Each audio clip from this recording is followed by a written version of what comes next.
When it comes to large phones, like 5.7 inches or above, there's not that many options right now to purchase from. We got the LG V20, which is a fine phone in its own right, but there is a void to be filled. And I got a phone here. That is a good option, but it's often overlooked or underappreciated.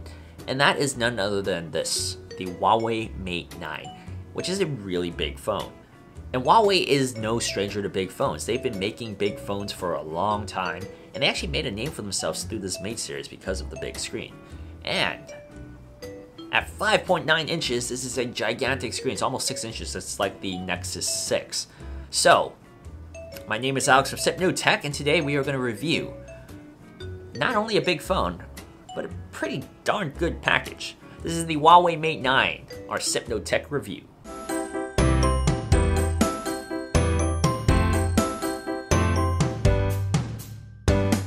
Let's start this off by me recommending that if you buy this phone unlocked, go for the Obsidian black color. Not only does it sound insanely cool, it is one of the nicer black phones I have owned in a while. The Mate 9's aluminium unibody is a fingerprint magnet, more so than a lot of other aluminium phones, but if you dedicate time to continuously wiping it, then you have the makings of a very good looking device.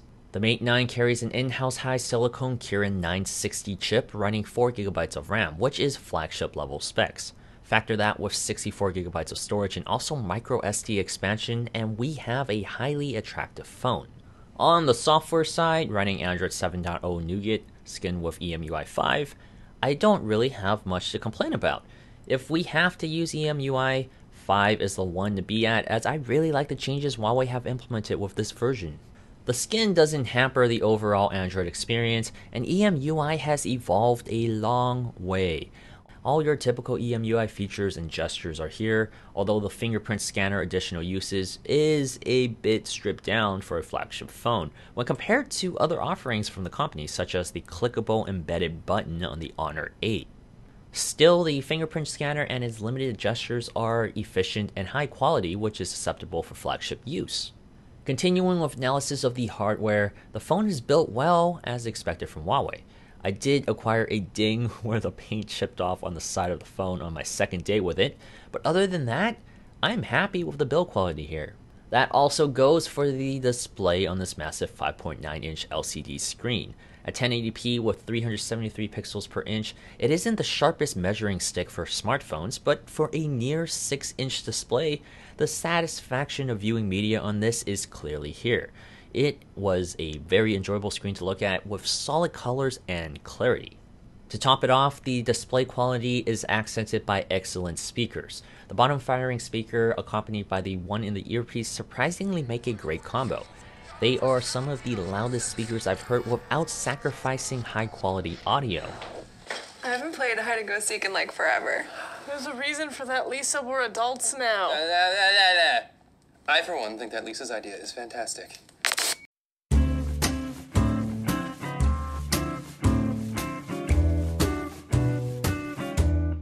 SipNoTech. Let's talk about the battery, because the battery is a major plus for this particular phone. With a 4,000 milliamp hour battery, you're going to be thinking, wow, that's a huge battery, that's kind of overkill. And that's true. It's all true. The battery does not disappoint. I have not been able to kill this battery in my time with it. I have not killed it. That's like a 17-hour day, and it has not died on me once. It has not even gone down to 15% once. I'm talking about, like, let's say I go to the office by 10, and I go home at like, I leave the office at like 9 p.m. and my night probably ends around like 2 a.m., 3 a.m. after I finish writing some stuff at night. But I've never gotten anything less than 5.5 hours of screen on time.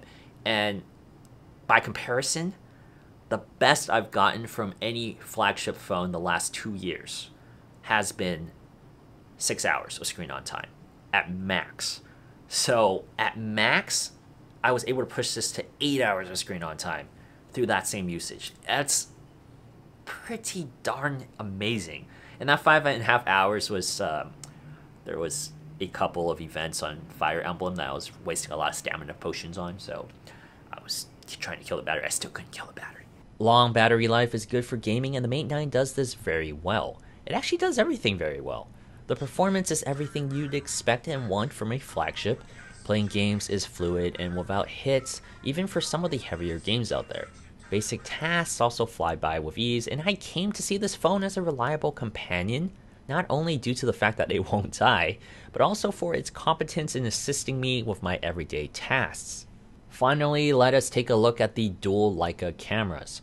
A 20 megapixel with an f2.2 aperture and OIS doesn't make this stand out much on the snatch sheet. What does make this stand out is the aperture control of the dual cameras on the Mate 9. Switching the mode on allows you to snap a photo and edit the focal point post-shot. This is software induced and actually quite fun to use. Whereas I didn't find this feature that distinguishing on the Honor 8, the Mate 9 actually produces significantly better photos while in this mode. The Mate 9 takes pretty good photos for the most part. However, like the Honor 8, I still am not completely satisfied with low light performance here, especially after seeing what phones are capable of in low light like the Pixel. But overall, the camera for photos and videos on the Mate 9 are excellent. So what I've been trying to say this whole time is that the Huawei Mate 9 is a great phone. It's a flagship phone through and through at a price that undercuts its competition. And that's where Huawei separates itself from other OEMs. They're offering some terrific hardware and software combination. This is a good package overall for a very, very low price. $500, about $500 for this is very, very good. I mean, it's a very good phone for that price. And I just think that what Huawei is doing, not with just this phone, but like with the Honor line, with the Honor 8, which is still my daily driver, and I love that phone. It's amazing that we're getting these packages for that price point. And they're basically doing what Xiaomi wanted to do, but Xiaomi never broke into the US market, whereas Huawei has. You can get this phone at Best Buy. You can get this phone on Amazon. You don't have to get the international versions. You can get the US versions. Even the international versions, if you choose to get like the Obsidian Black, you can get it, and it has the LTE bands for global SIM phones here in the US, and it's compatible. So I'm really a big fan of Huawei right now, and they've continued to impress me with multiple products, both last year and the year before, and with this year. So I'm looking forward to seeing what they do in the future. Once again, my name is Alex with Sipno Tech. Thank you guys so much for watching. Let me know in the comments below what you think of the Huawei Mate 9. Do you have a Huawei phone? Have you ever used a Huawei phone? And I will see you guys with new content in the future. If you like this video, be sure to like, comment, and subscribe. Also, hit the bell button below so that you don't miss a single video in the future. I'll see you guys next time. Bye!